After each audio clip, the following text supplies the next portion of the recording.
Welcome to episode 289 of the Whatnauts review show, a show where we pick a story and we talk about it. It could be a movie, a TV show, an anime, a comic book, an audio drama, all kinds of entertainment. We watch it, read it, or listen to it, and then we come back here and talk about it. My name is Melissa Wilkinson, and I am joined, as always, by Kyle Springer. Bustin' makes me feel good, Melissa. I just went to go see Ghostbusters this weekend. I'm assuming you also saw it? No, I had two indie movies to see. Melissa. The indie movies aren't in theaters as long. I have to catch them when I can. I'm going to see Ghostbusters in the next week, I think. Okay. You enjoyed the Ghostbusters? I had fun. It's not my favorite entry, but I think it's solid, if that makes sense. Yeah. I like the Ghostbusters. They feel like my uncles. I'd like to visit my uncles at the cinema. Sure, yeah.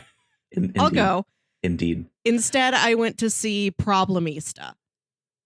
Interesting. I don't know if I've heard of that one.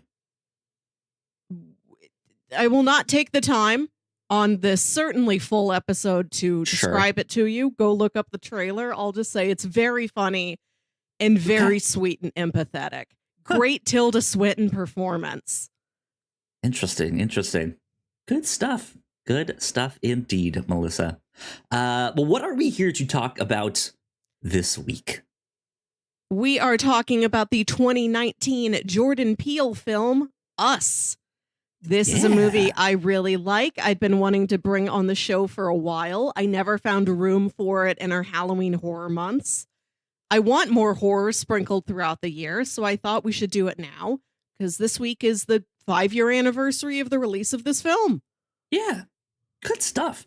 This is an interesting one for me, because I'm not a horror person. I don't go out and seek horror movies, all that stuff. I genuinely get scared by most of it, so I tend to avoid it. So when Jordan Peele started making horror movies, I was like, wait, that one dude from the Key and Peele skits, he's making horror movies. So I thought that was strange. I never saw Get Out. I still haven't, though that one has now made it onto my list of shame of how come you haven't seen this? You're just working backwards. Yeah, that movie got such critical acclaim that his next movie, Us, did pretty well too. But it was enough from those first two movies for me to be like, maybe I should kind of pay attention to what he's doing. And by the time he made Nope, I was like, all right, I'm in the theater day one for Nope. I loved it. I thought it was fantastic. This is, I guess, only my second movie that he's made that I've seen. Did he have something in between Us and Nope? Did he do something in between those two? He's worked on other projects like the Twilight Zone reboot that was on Paramount Plus. I think he co-wrote and co-starred in Wendell and Wild, that stop motion film that's on Netflix. That's right. I have seen that too. Okay, yeah. I know he's worked on a few other things. I know he's been executive producing other things too, and stuff like that. But I'm not super as knowledgeable of his filmography as I think some other people might be. And considering I just watched this one for the first time this week. Yeah, I think I'm slowly correcting that, slowly stepping in the right direction there. So that's okay. There's a lot to keep up with in any medium or genre. And with you not being a horror person, it's fine that you are seeing this movie now. Okay. I didn't see Get Out when it first came out. I caught up to that one later. I did see Us in theaters because I really liked the premise from the trailer. And I went with a friend who had already seen it and sitting there next to him in the theater, and he's reacting very strongly to very seemingly mundane things. I'm like, I know there is some sort of a twist coming. I can tell from these reactions there's a twist, but I can't piece it together yet. That was a very fun theater going experience. That's cool. That's good. So yeah, I have to say, at the end of the day, I liked this a lot. I thought it was a pretty good film. I it's interesting because part of my brain wants to be like, well, it's not super cohesive. It doesn't really hold up if you scrutinize it, all of that stuff. But then part of me is also like, I kind of think that's the point. It's not really supposed to hold up underneath all of this scrutiny. It's almost dreamlike in that sense, and dreams don't really make sense most of the time, right? Like it feels like there's a number of like horror a number of horror imagery or themes in this that's just kind of thrown in there, and it makes this interesting mix of, well, I'm not quite sure what they're talking about, but this whole scene was scary and this whole thing is kind of wild, but how does that actually work? You know what? It doesn't matter. It's scary. Yeah. Who cares, right? Exactly. I think it is scary. That's one of the reasons I really wanted to talk about it, is that I watch a lot of horror films, but I don't get scared, which I say not as a boast, just as an observation. I don't know why things don't scare me. I'm never scared. But not to spoil it, just to talk about it in very general terms, there is something deeply unnerving to me about the final shot in this movie that has stuck with me for these 5 years. Yeah. It is, I think, scary in its premise. I did kind of find myself, I watched this with my partner, and she didn't remember anything about like what the trailer was or what the buzz was about from when this movie first came out, which, by the way, I was like, oh yeah, I think this came out in like 2014. Nope, 2019. No. I was like, no way, that was so much more recent. Holy moly. But I kind of knew a little bit about the premise. And so I was like, I'm not really gonna say anything. So you're just gonna go into this blind.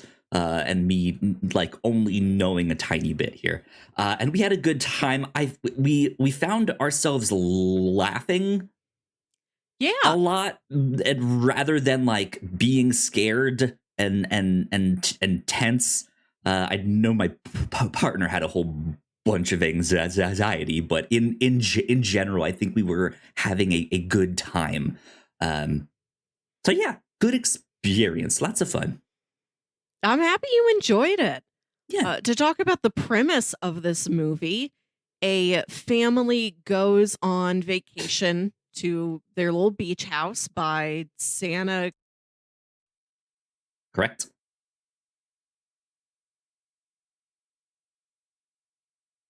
They're adjacent to the Lost Boys boardwalk. And one night they look out in their driveway and there is a family just standing there. And they're like, wait a minute, they look like us. So these doppelgangers invade their home and they realize that there is an uprising of other doppelgangers that they have to kill before they are killed. And they start to look into where the doppelgangers came from. They're toppled by a gang of doppelgangers. You gotta topple the doppels. My favorite board game. I especially wanted to bring this on the show because dual performances are something we've particularly enjoyed in the past. Yeah, absolutely. I thought Lupita in this alone, it just absolutely chewing up the scenery, having fun. It's a weird thing to say they're having fun in a horror movie, but I assume they are, right? All movies are fun. All movies should be fun. Exactly. But she's like having fun dodging being murdered and having fun dancing around this creepy classroom and wide-eyed and crying and all sorts of stuff, right? I I think it's great performances all around, but yeah, the absolute standout is Lupita Nyong'o. Is that how you say her Yes. name? Okay, cool. Yeah, she did fantastic in this. Absolutely. Get Out won an Oscar for Best Original Screenplay.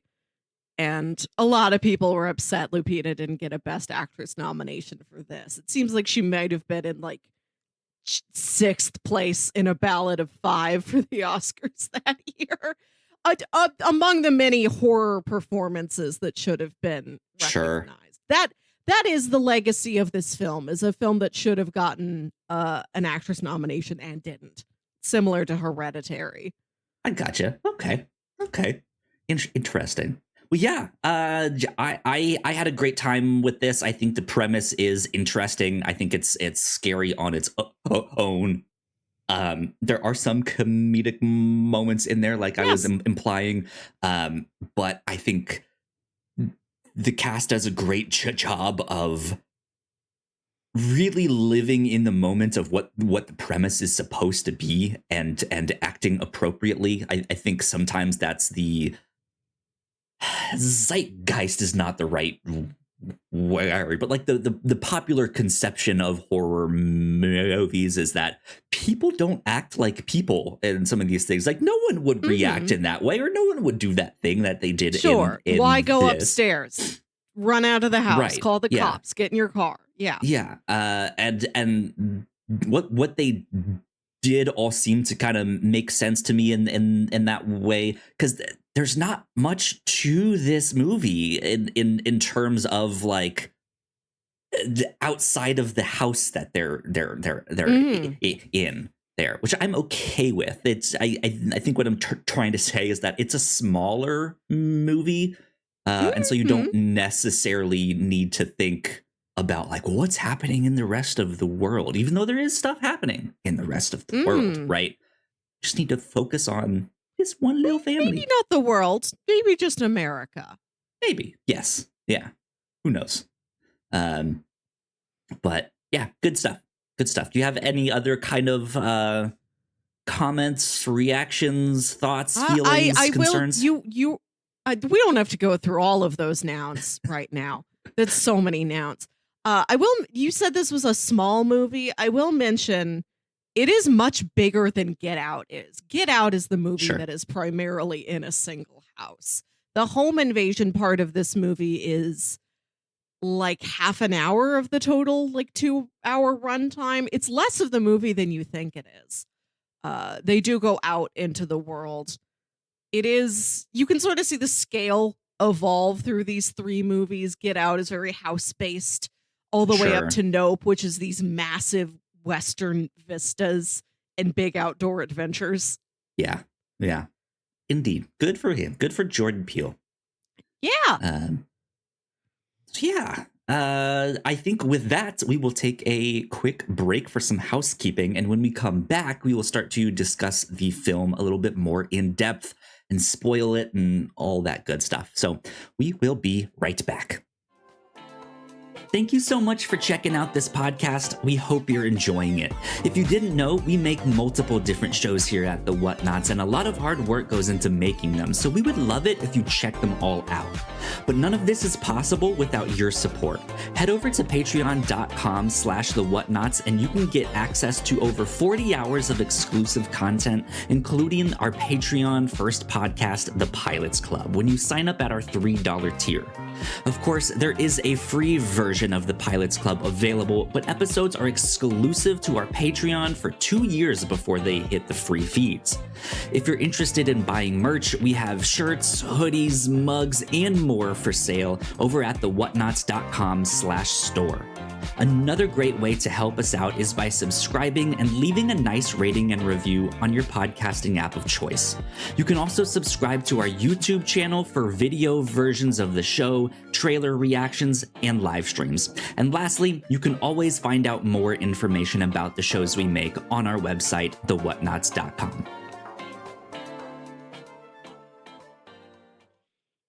All right, we are back. Once again, a big shout out to all of our Patreon supporters. Thank you so Thank much. you. We appreciate you. We love you a lot. For the Pilots Club, this past month, we got to talk about Welcome to Eltingville. Had a lot of fun with that one. However, for this next month, for April 2024, we will be talking about the new show that's on FX, that's on Hulu, Shogun. We'll be talking about the pilot of that. I've heard some great things about that show, but I don't really know anything about it besides that. So I think we'll be in for a treat with that one.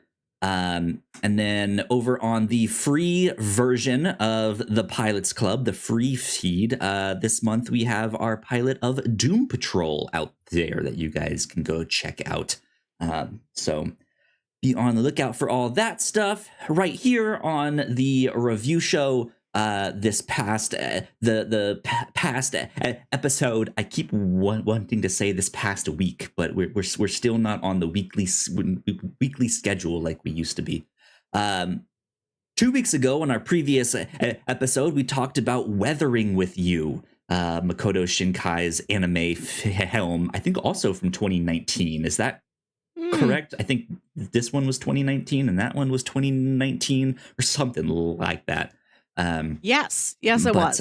Ignacio Rojas got to join us for that one and discuss that film. We had a blast. Go check it out. Over on the Captain's Log, this past week, we got to talk about some thoughts on Dune 2, Under the Skin, The Firm, as well as Venom 3, The Last Dance. Who would have thought all that very was different movies? That was the title, yeah. All sorts of stuff. McDonald's, OK Soda. We had a blast over on the Captain's Log. It's always a grab bag of fun over there. Let's see. Not much happening on the Reactor Core at the moment. But yeah, I think that is about it for housekeeping right now. So I guess without further ado, let's get into spoilers on Us. Okay. Yeah, so the only thing that I really knew about this film going into it was that there was doppelgangers. And that they were in these red jumpsuits and they had these scissors, and I didn't really know anything about it besides that, which is maybe like the least spoilery spoiler of this thing. It's that's the premise. Yeah, that's kind of in the trailer. But yeah, I still felt like I was kind of expecting, not that I had like, the movie's gonna go like this. Like I didn't have expectations in that regard. But I felt like I had a little bit of knowledge going in, and I felt like that made it less scary because I kind of knew what to expect. And stuff like that. I did not expect, however, this to be like an entire doppelganger army rising up across America to take over America. That was a little bit like, okay, strange, but sure, I guess. Yeah.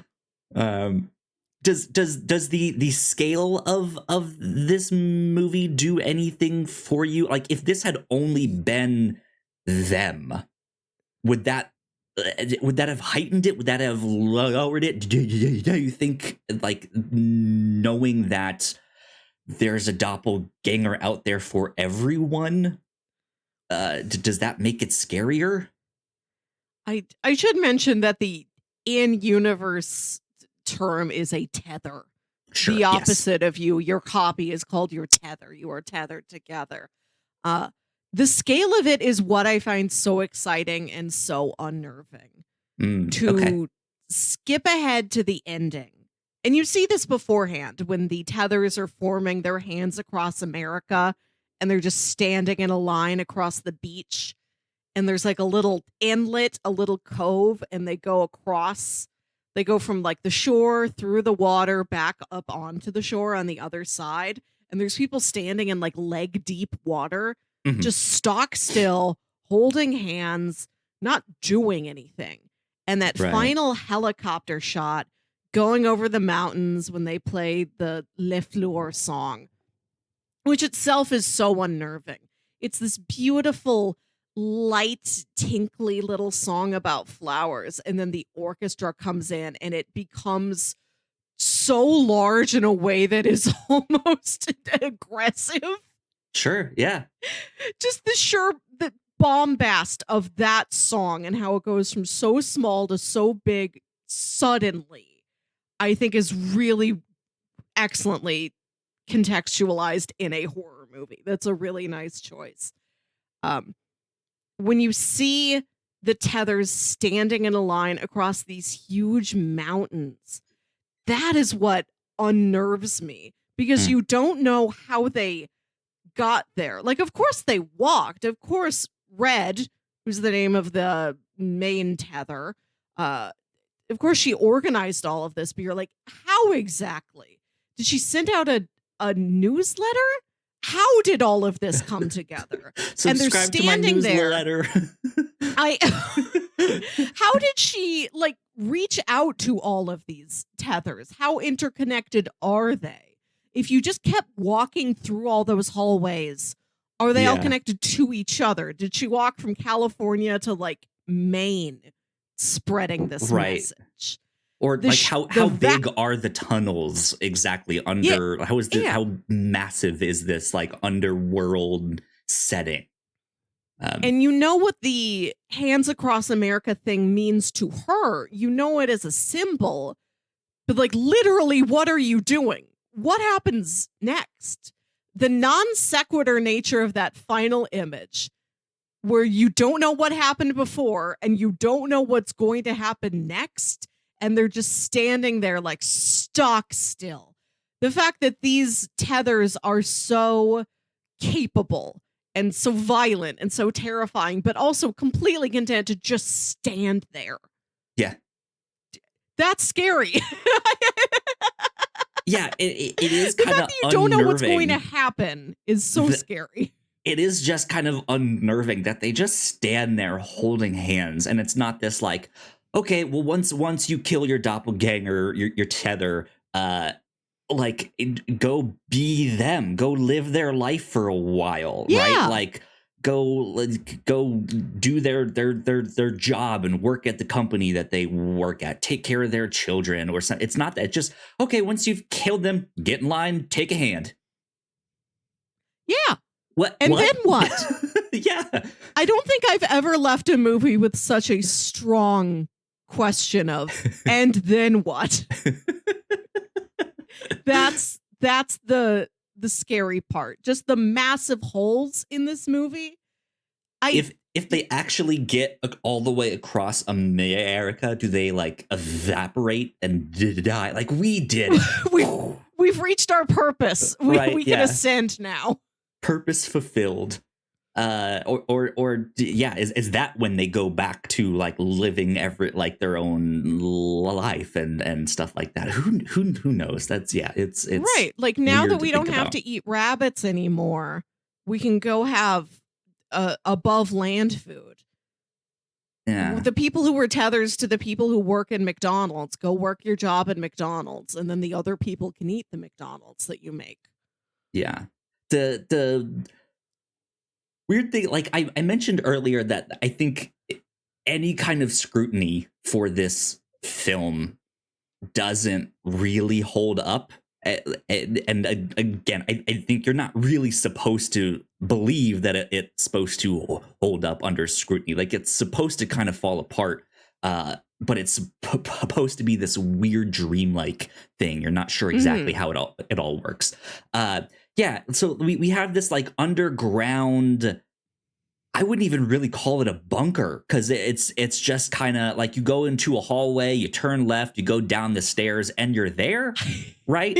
I have to talk about this. I timed it from when Adelaide opens up that door in the back of the Hall of Mirrors and is in this, like, at first what seems like it could be a believable, backroom staff area for a theme park attraction, even though this Right. is a very Yeah. small hall of mirrors. It's not like a whole haunted mansion or anything. Uh, she is walking through those hallways for like 3 or 4 solid minutes until she finally meets Red. And the transformation of, all right, go down these stairs, go past some lockers, go through some hallways. Like, it all looks believable for a long time. What's unbelievable about it is just how much there is, how long it keeps going, how there is clear evidence that people have used these spaces. There's like Yeah. run of the mill safety signs up there and no smoking, and the lockers are here. There must be people to put things in the lockers. Yeah. It's not But like it's they're all like just covered in blankets and dusty and like, oh, no one's exactly. been back here for 200 But you're years. also not sure. This is designed for people to use them, but is anybody actually using them? You're right in that everything looks clean. It doesn't look unattended to. It's not creepy and cobwebby. It's just so industrial and plain. Mhm. And then she descends that escalator, which is surrounded by these like reflective, like golden walls almost. That looks like something out of a high-end department store. That Yeah. escalator. That escalator looks like it's there to impress somebody. Who? Like, I'm so mystified by the liminal space of the escalator, which does not seem tied to the utilitarian nature of either the downstairs area where the Tethers live or all of the theme park backstage area. Yeah. Why that? But like for when you scrutinize their underground compound, the movie doesn't really tell you that there's a massive network underneath all of America and it spans the entire country. It never tells you that. It doesn't even really hint at that, except for the final shot when you just see the pure number of people that there are. You're Well, there almost led is- to believe that it's just kind of underneath the theme park, the boardwalk theme park there. There is that title card at the beginning of the movie that just says, there are thousands of unused tunnels beneath America. Some are Yes. abandoned subway stations or mining tunnels. Some of them we know why they were abandoned and what they were once used for. Others, who knows? Yeah, absolutely. But then, yeah, they say like, oh, we could only eat rabbit. Okay, is there a reason for that? Right. Did you not have any other food? Well, you had to have food because they eat grass, so you had to have dirt. They need carrots or something like that. What So do the rabbits eat? Right? Yeah. Like, did you not have carrots? Did you not have like? Can you what's going on here? Hydroponics. You guys can grow stuff under. Like it looks like you're in some school kind of thing here. Right, you mentioned that. This downstairs area looks like a school. It has this sort of clean tile work, like it's a bathroom. Like the entire place is a bathroom. But it's these hallways with these little rooms, and the rooms have like desks and a chalkboard. It looks like a school, but there is no schooling going on. Yeah. And you don't know if was this particular area resurrected from something that was once an underground school, maybe for like, I don't know if this was some secret underground nuclear bunker and this is where the scientists' kids went to school. Does everything look like this? You don't know. And every time I say you don't know something or it's mystifying or it's confusing, it's not a detraction. I almost mean it as a compliment. I love to be confused by a movie. Please show me something I've never seen before and I don't understand. Yeah, there's all sorts of stuff you can look at for just like, why, what, who, how is this happening? What's going on here? My favorite type of horror is miscellaneous. And I think this falls under there because this is not a supernatural or paranormal story. It isn't clearly science fiction either. There is part of it that is a recognizable home invasion horror movie, but that is much, like I mentioned, it's a smaller part of the movie than you think it is. Other movies that have like a doppelganger aspect fall more under like a psychological Existential, thriller. yeah. Right, or something like A Perfect Blue or A Black Swan, where a character's like going through a breakdown, they think they're seeing things, and if it is like, oh, there's a literal copy of me, then it's like, it's an alien shapeshifter, it's a government experiment, like you can tell what it is. There's no answers here. I like that makes it eerier, that makes it stick with me more. The more questions I have to ask about a movie, the more it sticks in my brain, the more of a long-lasting connection I have with it, and the more I become fond of it. Yeah, because on the flip side of that, you can start to be like, well, so they have cloning technology? Where do they hide that stuff? But then they don't have food? What's like? Did the government start this? What happened? She mentions that once, vaguely long ago, the government I think she says the government started this as a way to control people. These tethers are almost supposed to be like voodoo dolls or something. Yeah. We make you do something that makes your tether up there in the real world do something. Then she says like the experiment failed and it was abandoned, but nothing was disposed of. They were seemingly just left down there. It just didn't come into work on Monday. And everything just kept going unattended to. They just like grew wild down there. And I guess because everything is a tether, like, Adelaide meets Gabe, and then they have their 2 children. And because everything is an exact copy, Red must mate with Abraham, and they have their 2 children that also look exactly the same. Yeah. But then if their underground world is also just a series of tunnels or connected tunnels, maybe not even connected tunnels, how if they're not connected, how do they get to that other set of tunnels? Do they have to go up and out into the real world and down into that set over here? And like she finds her way up there. She emerges through the back of the Hall of Mirrors. There was nothing stopping her from getting up there. Why are there no barriers? Why has nobody else done this? Yeah, like, so is it only because the original Adelaide wandered off that then her tether is able to also wander off in a similar fashion, and then they can meet each other? Yeah, it's interesting, but like, all of that is to say that there's a lot about this that once you start looking at it, once you start questioning it, there's not really answers. There's not really like, oh, well, this explains it, and she said this one thing and that fits and all of that. There's certain answers for smaller stuff, but that also leads to other questions. And I like that. Yeah. I can tell it is all done intentionally. It's not like Jordan Peele just forgot to fill in certain parts of the script. What is there is exactly what is supposed to be there. We need the director's cut. It helps to add to this dreamlike feeling of this, which is I think partly why people like horror movies. Mm-hmm. Right? They want to feel the exciting exhilaration of being scared. And sometimes that involves like, oh, well, this could happen in real life.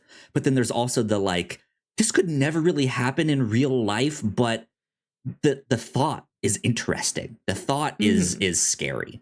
And so I like that. I like this kind of dreamlike feeling. Yes. And then we get this like dreamlike, not song and dance, but this dreamlike dance happening at the end for their like final confrontation between them. So you keep saying dreamlike. I do want to note that My own personal dreams, one of the major motifs is a house that just keeps going. It's just like unlimited, unforeseen space. Yeah. I mean, And they when she's they going through all did. the hallways, that does personally resonate with me. I'm like, yes, in this case, that is literally the sort of thing I dream about. Yeah, she walks down the like seemingly high school hallway, turns the corner, and it's the exact same high school hallway. Right? Yeah, it just the film did a good job of making like those underground spaces feel like, yeah, this like unending liminal space. Um, Mm-hmm. that you don't know exactly what's down there or how far it I goes, or yeah. Yeah, So I do love liminal spaces, the aesthetic. I am curious and you are aware of that as a recent internet phenomenon, the yeah, fascination with the liminal space. I am curious how it times out to the release of this movie. yeah, interesting. Just even to look at the history of liminal spaces, because I know it was Mm, around before like we've its always internet had them, yes. popularity, right? Yeah, but yeah, just to how it came into prominence would be interesting. Uh, yeah, let's talk a little bit about the bits of the doppelgangers invading this home, and Mm. sitting the whole family down and stuff like that. What stood out to you about this part of the film here? I It is such a powerhouse performance by everybody in the movie. I think everybody's very good. Some more dramatically, some more comedically. I think of Tim Heidecker's doppelganger reaching out a hand and then doing the too slow, like hair slick back thing. So That's dumb, but very great. funny. Yeah, The the kids in this movie are great. Uh, but when they just sit you down, you imagine if you were watching another home invasion movie, like if you were watching Funny Games or The Strangers or something, there would be some sort of a threat or perhaps some sort of a bargain or a ransom or something. right. This movie operates on a spectrum from I'm just here to get something out of the house to because you were home. It's just a random act of violence. But with this, it's like everybody is sort of cornered onto the couch, and then they handcuff Adelaide to the table. And Red just sits them down and lights a fire and tells them this terrifying parable, which is slightly preposterous.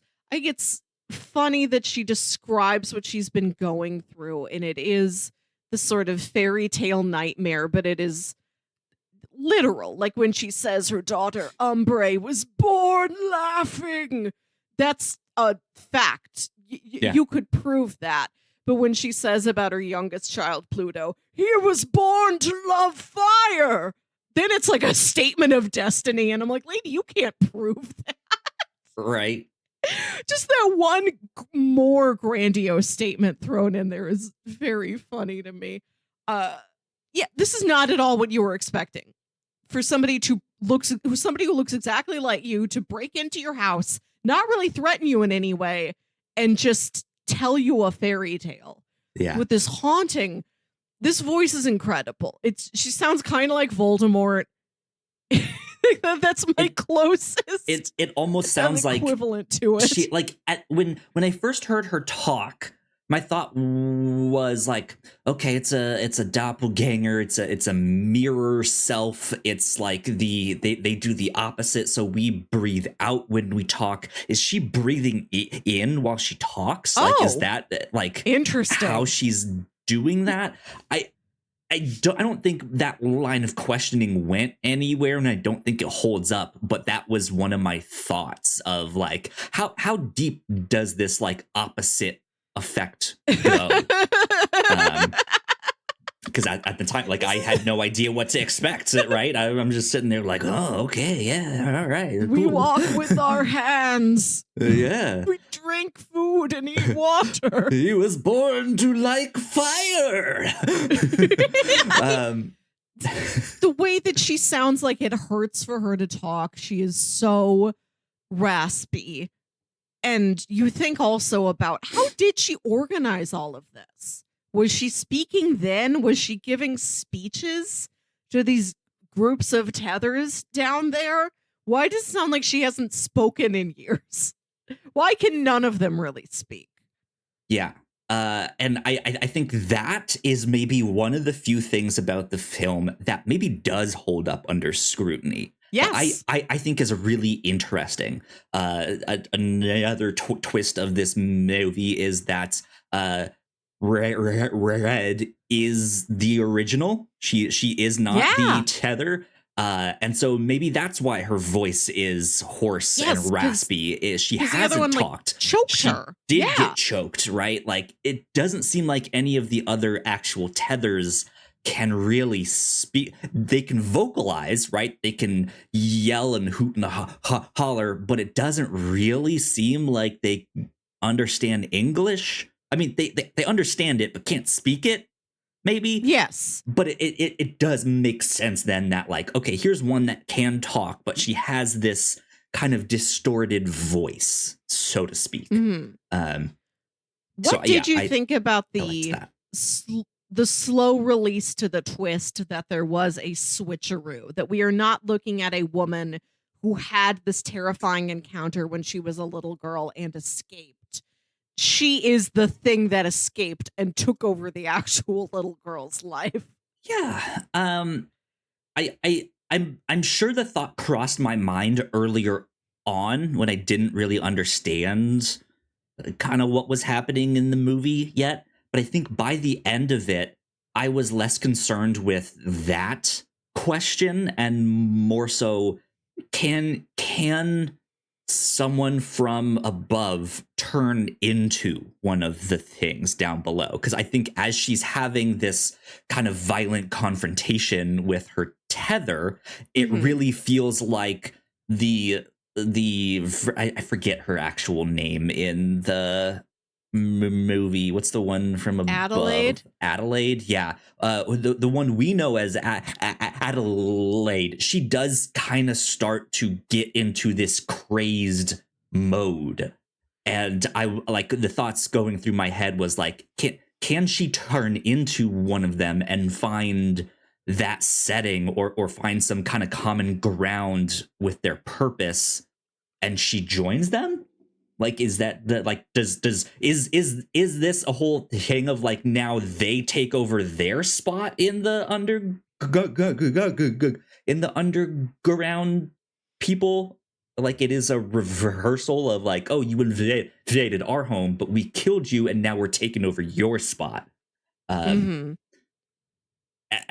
that's not what happened, but I think there are like slight connections of like, okay, I can see why she has this crazed like mindset, why she wants to protect her children so much, because she did escape that, and she now has this much nicer life. She does not need to eat rabbit all the time, right? She can have carrots too. And like, that is why she is so desperately protecting all of this, this not that she wouldn't otherwise, but there is just this added layer of like, oh, okay, that makes sense. There is a scene early on in the movie where the family is just having a meal together, and you see her eat a strawberry, and she does seem to really savor that strawberry for a moment in a way that you don't really think about until you understand later that she grew up eating only rabbit raw and wriggling. Yeah.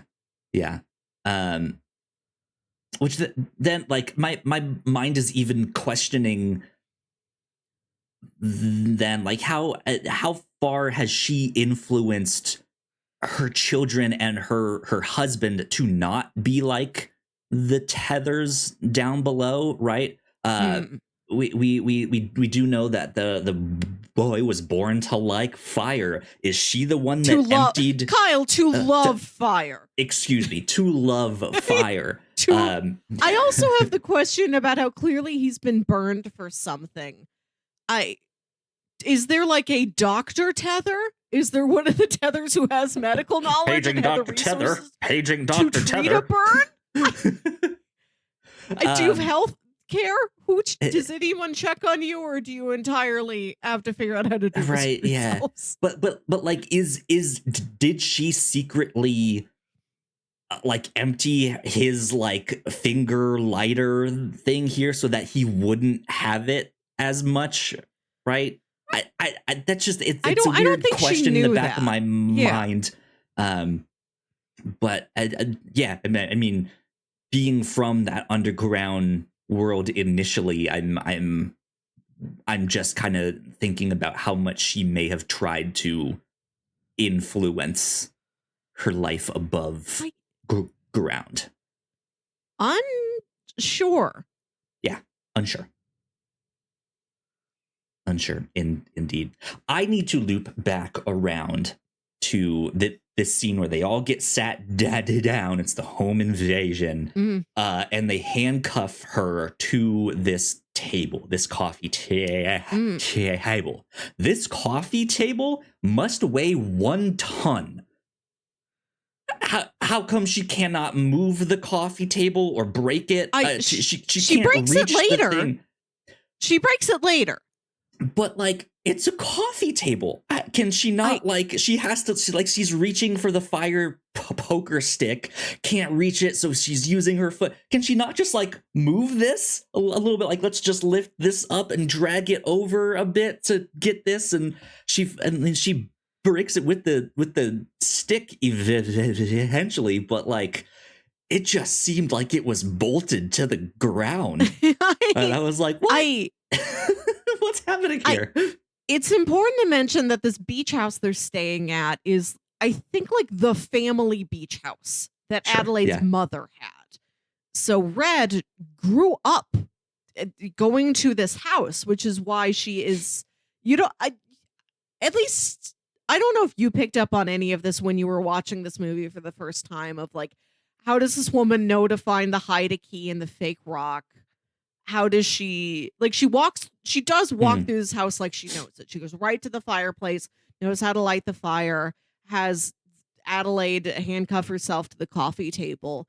And if she disappeared from this world when she was like 7 years old, I can't imagine a little 7-year-old thinking that coffee table is impenetrable. I'll have her handcuff herself to that. She'll never get out.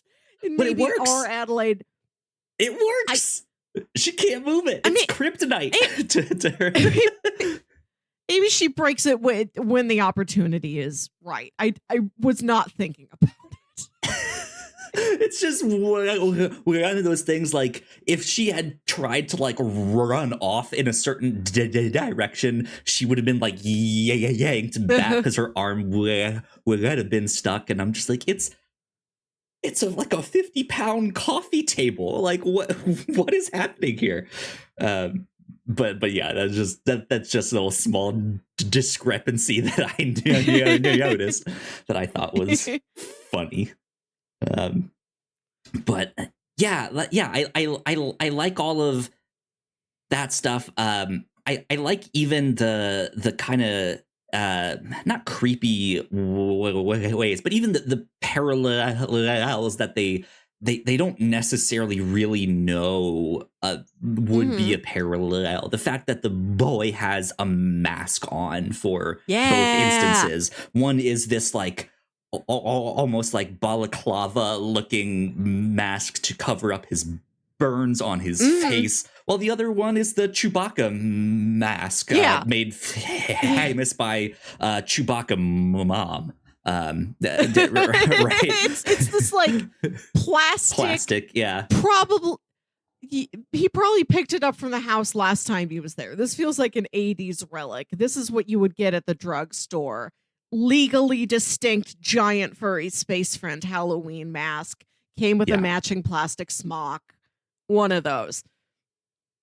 I saw a little boy like this once. I went for a walk in the park, and next to me is a mom and a little boy who's wearing like a dinosaur mask. And I turn and I look at him, and it's like some new mask, like the Chewbacca mom mask. The Yeah. kid just like opens his mouth at me, and the mask makes like a roar noise. Great. Love it. but Doesn't yeah, say anything, just opens his mouth, just and then the mask speaks for him, and it speaks roar. There's some interesting stuff with that. But then something else that I really enjoyed. We haven't really talked about Elizabeth Moss's character, and like, I mean, you mentioned the like, here's the hand, oh, too slow, right? hair thing, which was just ridiculous. But sometimes like, even like, this is also what I enjoy about the film, is that it makes you think like, okay, so the Tim Heidecker's character in this is kind of just this swagless, like pathetic, guy.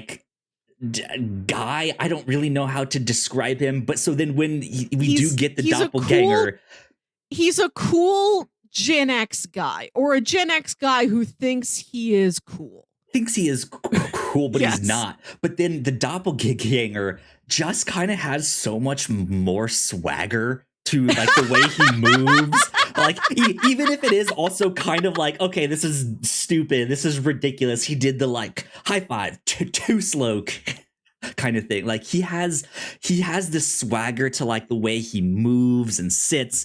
But then like Elizabeth Moss's character, her above ground version, she's not the like stuck housewife kind of thing, but the like rolls her eyes at her husband, like jokes about like, oh, he's useless, I can't wait till I divorce him, like when is it vodka o'clock? But then also like, what I thought was interesting was the scene where her tether is sitting at the vanity table putting on the makeup and trying to act like a normal person. And she can't speak, so she's like opening her mouth as if she is laughing, but no sound comes out. Yeah, and that was the first time that I kind of really not noticed that they couldn't talk, but like it was more than just like the other family. And like, okay, there seems to be some kind of like, he's only yelling and grunting, which I liked the like proud dad moments as the tether on the boat is like,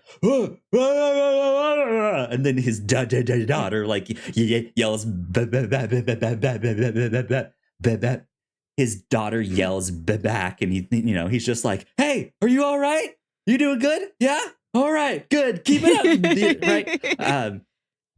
But like it really made my mind wander seeing Elizabeth Moss's character do this, like, I want to be like what you guys do up here. And then I was like, well, is that the goal for all of them? Is that like one of the central themes of this movie? Like, is this about like classism and like the class divide? And here's a people that were kind of their situation was out of their control. It was engineered by the government. They're kind of ignored and treated poorly.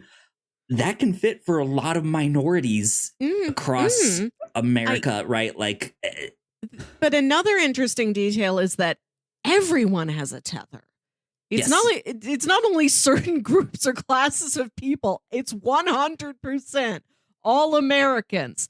If you're like from another country and you move to America, I don't know if they suddenly generate a tether for you or if you just don't have one. I don't know how this works.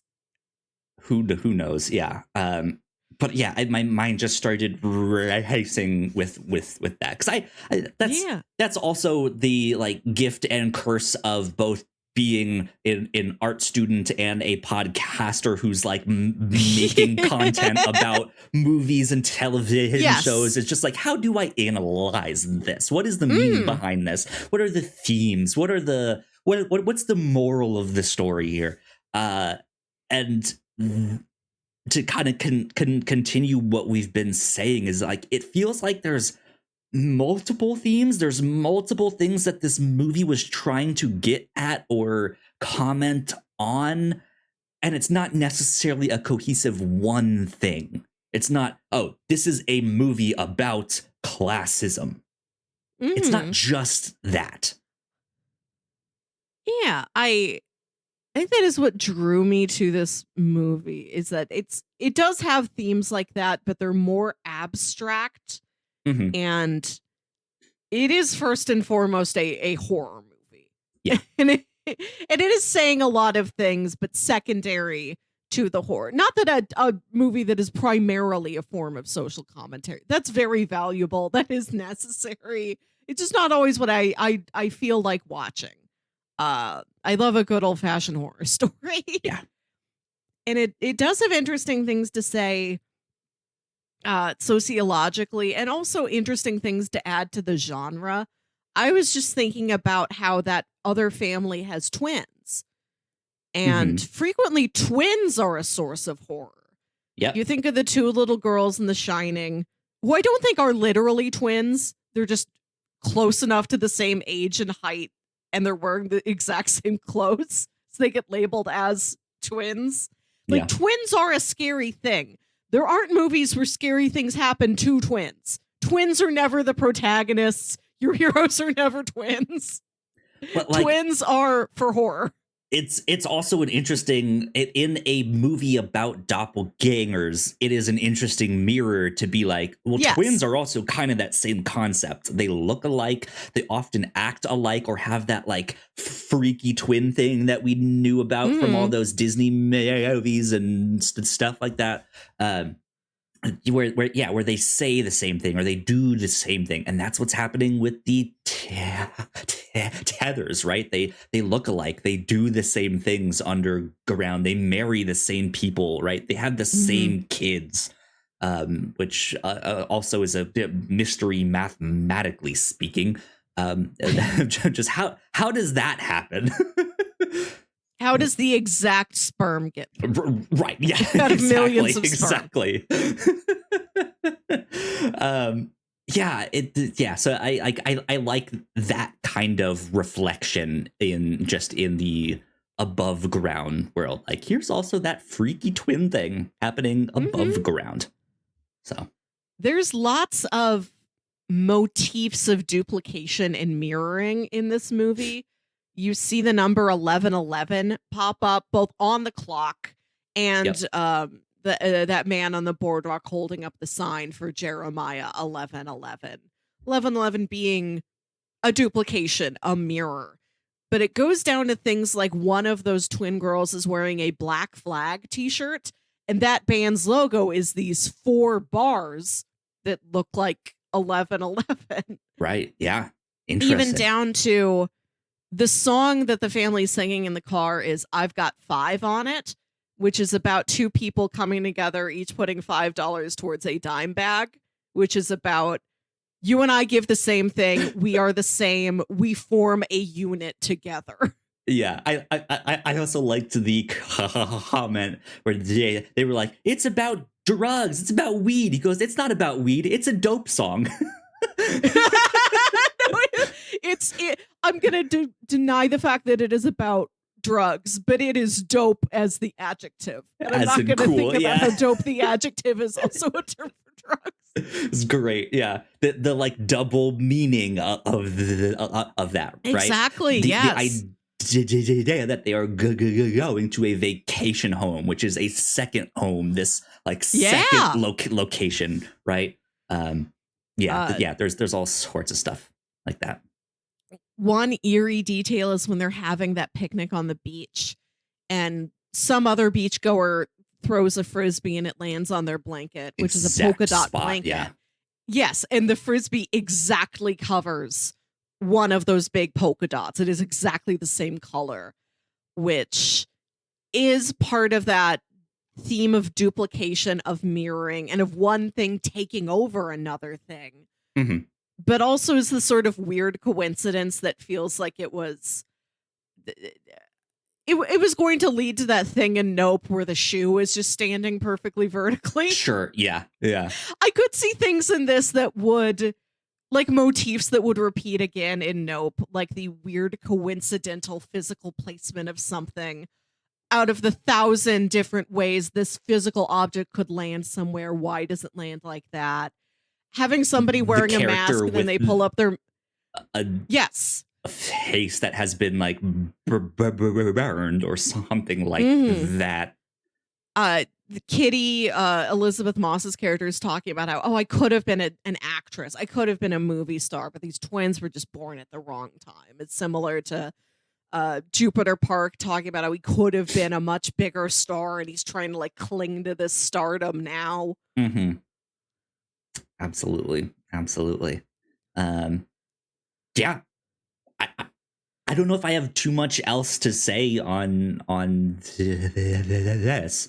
I liked how Winston Duke's character also kind of has this like petty rivalry with Tim Heidecker's character. They're trying to one up each other, but also trying to impress their family, who is just unimpressed.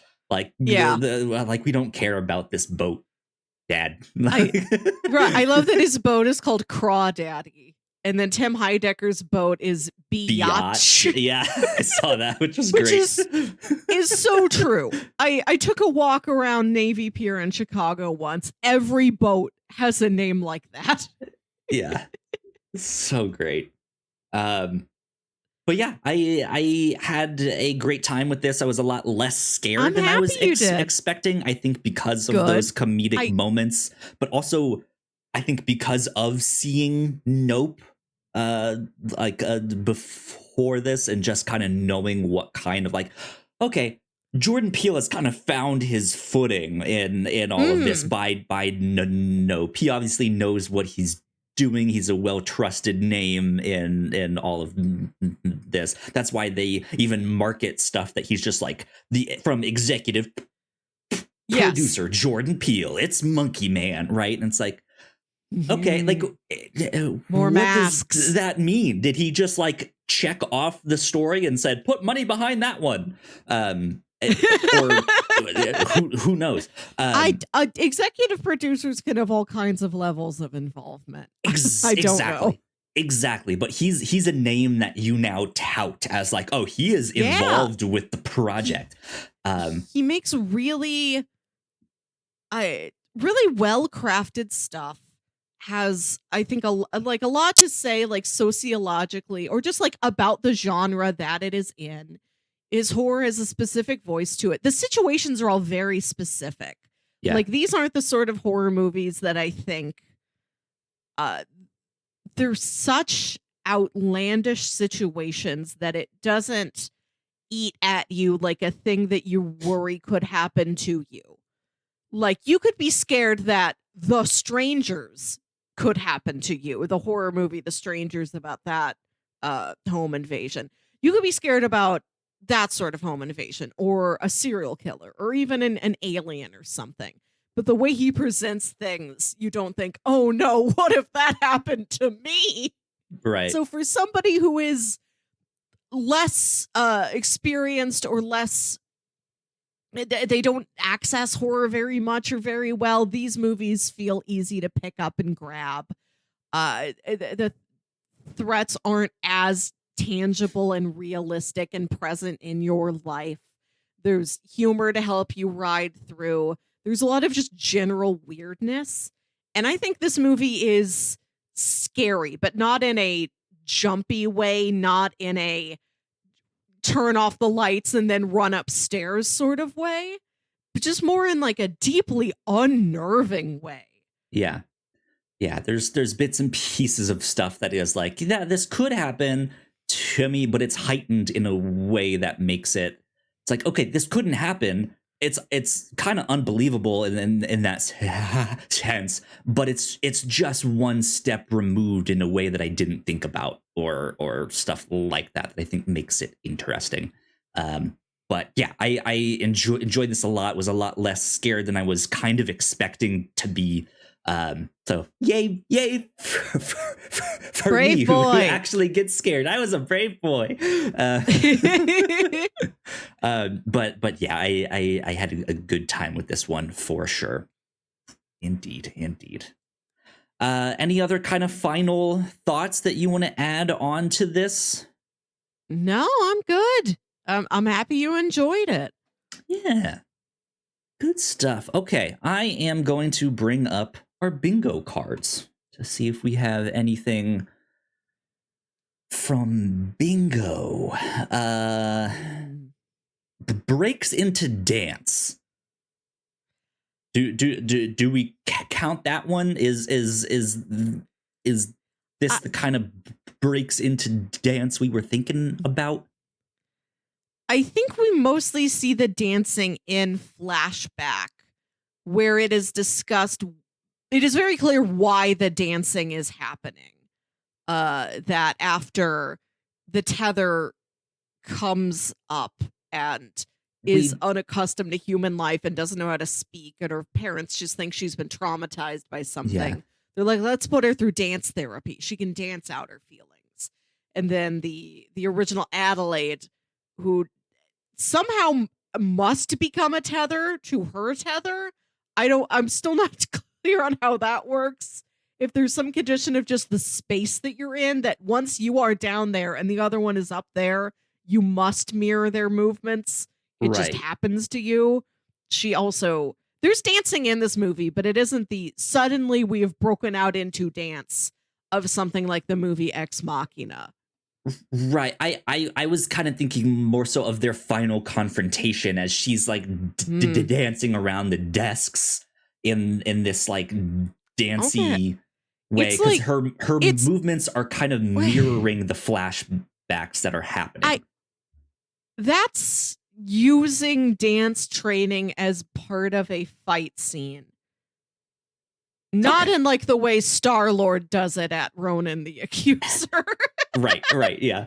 So maybe we skip that one. That would count. We could. We're close. Dancing is in this, but not the like.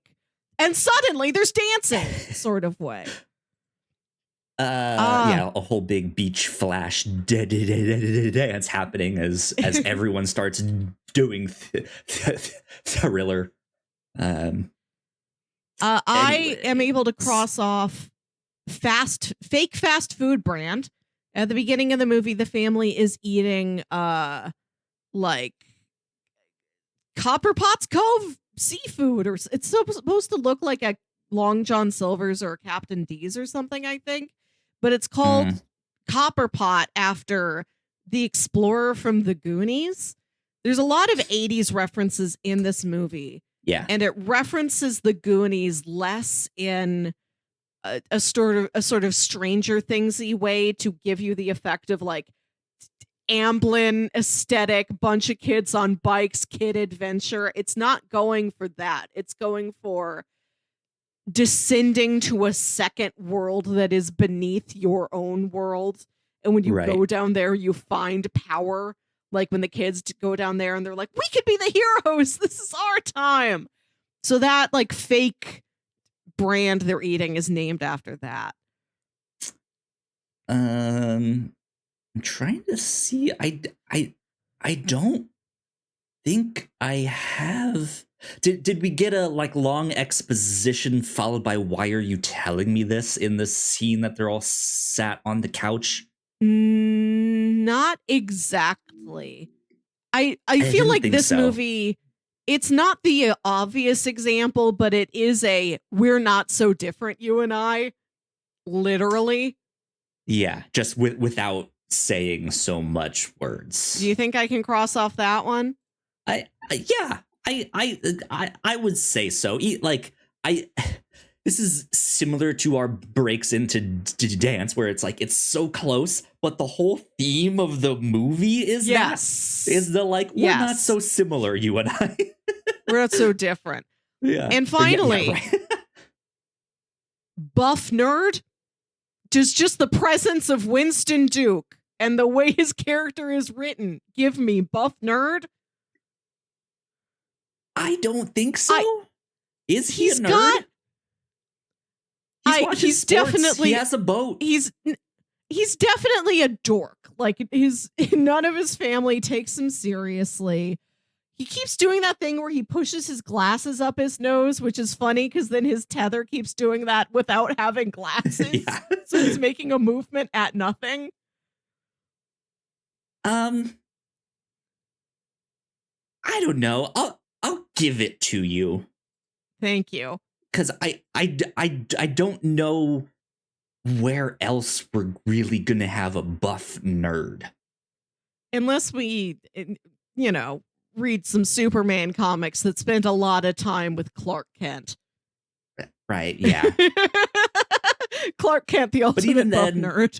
Even then, do we want to get into the semantics of like, well, what is a nerd versus a dork versus True.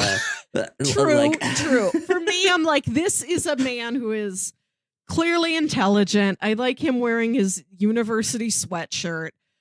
He's doing the classic old school nerd sign of pushing the glasses up your nose. You know Nobody what? takes him.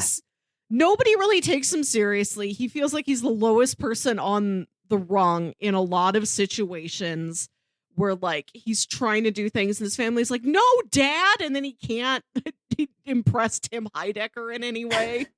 I think you're right with the like alma mater sweatshirt, the glasses. Like I feel like to then like have a vacation home and be able to buy a boat, like this guy must kind of be a nerd, real smart or business savvy in some pencil pushing nerd kind of he's an actuary way, or right? something. Who knows? Yeah, has a little bit of money. So yeah, I think you've convinced me. Buff nerd, you get that one for sure. But I don't think I've got anything with this one. I'm looking at my squares and I don't see. I came close on a couple. Dang, Winston Duke never takes his shirt off. Right? If he had like the what sexy a loss like for us moment where he takes his shirt off, but no. This is almost villain lair, but it's not really there. Yeah. Oh, secret door. Is it really secret? Yes, when she pops the door open in the House of Mirrors and she can tell that's the secret door because there's the rabbit on it. It's the Alice in Wonderland reference, yeah. Yeah. Where's my secret door one here? Secret. I also love door. seeing the Where is it? passage of time in the 80s that's like some Native American shaman like spirit journey themed House of Mirrors, and then in contemporary times they're like, let's just make it a generic non-offensive wizard. Yeah. Welcome to generic non-offensive wizard's House of Mirrors. Cool. All right. Cool. I will take that then. I will take that. But that may be it for our bingo update for this week here. So let me move this back over. There we go. Melissa, recommendations for people who enjoyed Us, the movie Us. What else might they like? So I wanted to bring this with us here on the show for a great example of a dual performance, which we've encountered several times on the show, but most notably in Suspiria. On episode 181, we watched both the original and remake versions of Suspiria. The Luca Guadagnino Suspiria remake features a shocking surprise dual performance from Tilda Swinton that really blew your mind. So in honor of that, I wanted to bring us this. Watch both Suspirias, but this is more applicable to the remake of Suspiria. Lots of ballet-based horror. We've watched Suspiria. Yes, yeah. We've watched this. Black Swan. There's a little bit of that in Perfect Blue. We got to find more. We'll go see Abigail this year. About the... Have you seen the trailers for Abigail? No. It's I have not. These criminals are sent to abduct and like watch over this little girl for ransom. Like they're just hired hands. I don't think they like planned any of it. They're just sent to this mansion. Like, this girl has been kidnapped. You are here to watch her for 24 hours while we arrange for the ransom.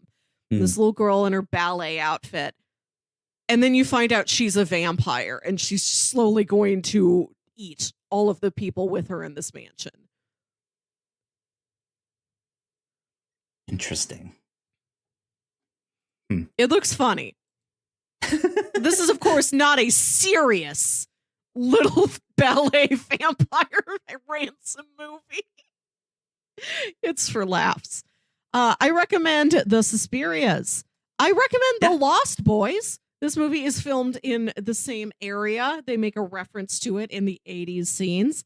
Lost Boys is a lot of fun. I mentioned Hereditary earlier. If what you want to come to a horror movie for is a family situation and a real outstanding barn burner of a lead actress performance, you can watch Toni Collette in Hereditary. Mm-hmm. This movie, not as specifically to its content, but more of where it falls in the director's filmography, I've seen compared to Unbreakable. We also did an episode talking about M. Night Shyamalan's Unbreakable and Split and Glass, that whole trilogy. Yeah. In that they are both directors who came out with these incredibly impressive calling card nomination worthy movies with Get Out and The Sixth Sense. Then their second features aren't received quite as well, and also both start with these ominous, mysterious title cards, where this one starts with "There's millions of unused tunnels underneath America," and Unbreakable starts with "Comic books have been a popular form of American entertainment for decades, selling millions of copies every year." And then you watch the sad Bruce Willis drama and you're like, what does this have to do with comic books, until you get to the very end. And then both of their third movies are these big scale, rural set alien epics. Yeah. A nice set of triple features. Unbreakable, Sixth Sense, Unbreakable, and Signs, and then Get Out, Us, and Nope. Yeah. And then finally, I mentioned how one of the most effective parts of this movie for me is the song that plays over the final scene. Mm-hmm. And how there's something just sort of odd about that song in its jump from being small to being big, and how that really suits this final scene, and in that context makes it very eerie. The movie Zodiac, David Fincher's Zodiac, also has a terrifying ending that centers on recontextualizing a song from the 70s and making it suddenly very creepy when you play it over this scene. Sure. Yeah. Some good stuff. Good stuff. Yeah. Indeed. We'll grab bag of various recommendations for you. Recommendations that came to mind for me, of course, more of Jordan Peele's filmography. We also mentioned that he worked on a revival of The Twilight Zone. My mind just went blank. Yes, thank you. The Twilight Zone. Go watch some of the original Twilight Zone. They have some great like doppelganger episodes, or even the one I'm even thinking of, not so much doppelgangers, but the idea that the like mannequins in a department store come to life at night. Oh yeah. And stuff like that. There's some great stories in there with that. But then I would also second the recommendations for stuff like Black Swan, Perfect Blue, Suspiria. But then I would also add on there things like Old Boy, which is a really fucked up movie. Is more of like a thriller, like a crime thriller. It's more action oriented. It's not really horror until you realize everything that has happened in this, and it's more of like horror out of disgust. Uh-huh. rather than like, this is a horrific situation, I'm scared. But it also kind of has this, like, there's something happening in the background here that's not quite explained. The premise of Old Boy, if you don't know, is that this guy is imprisoned for 15 years of his life, has no idea why. He's just stuck inside this hotel room with no contact with the outside world. He might get some news stuff on his TV, I forget, but he's just kind of left in there